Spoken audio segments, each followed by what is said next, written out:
भारतीय संविधान में अनुसूची का प्रावधान।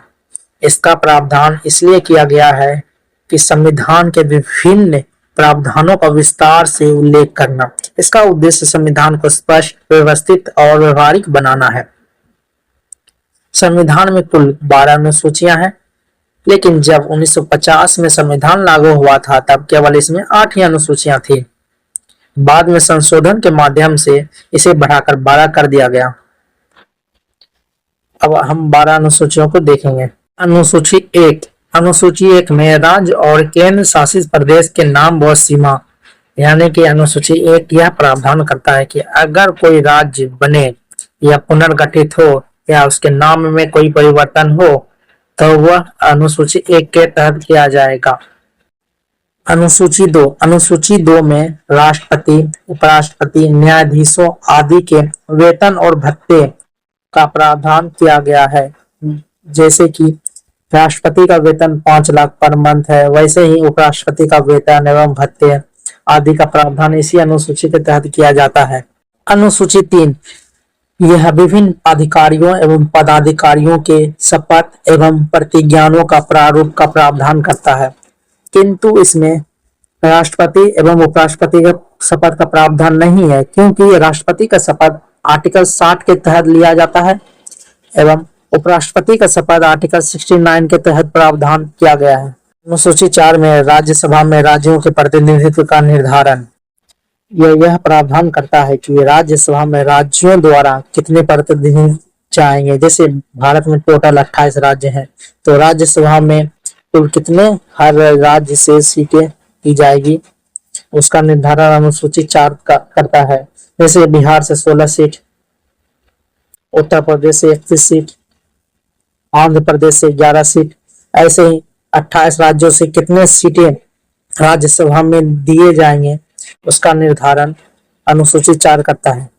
अनुसूची 5 इसमें अनुसूचित क्षेत्रों में जनजातीय क्षेत्रों का प्रशासन।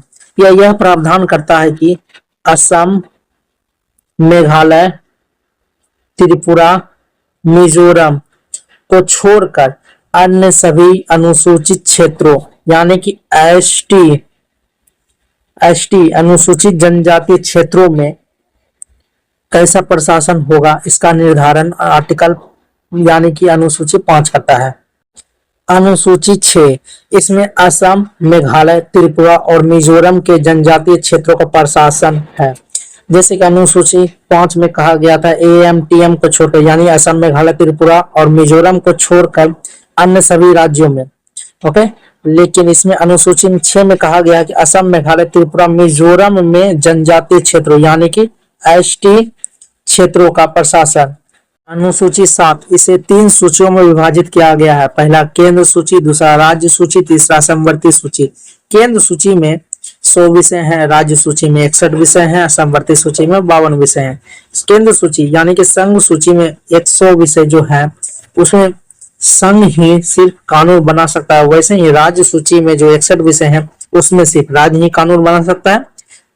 लेकिन समवर्ती सूची जो 52 विषयों से मिलकर बना हुआ है उसमें केंद्र और राज्य दोनों कानून बना सकते हैं, लेकिन केंद्र द्वारा बनाया गया कानून राज्य पर भारी पड़ सकता है। इसीलिए यह कहा जा सकता है कि समवर्ती सूची में भी जो जितने भी विषय हैं वो संघ सूची के ही विषय माने जा सकते हैं। 8वीं अनुसूची संविधान द्वारा मान्यता प्राप्त भाषाओं का प्रावधान करता है। वर्तमान में इसमें 22 भाषाएं हैं, लेकिन पूर्व में इसमें केवल 14 भाषाएं थी।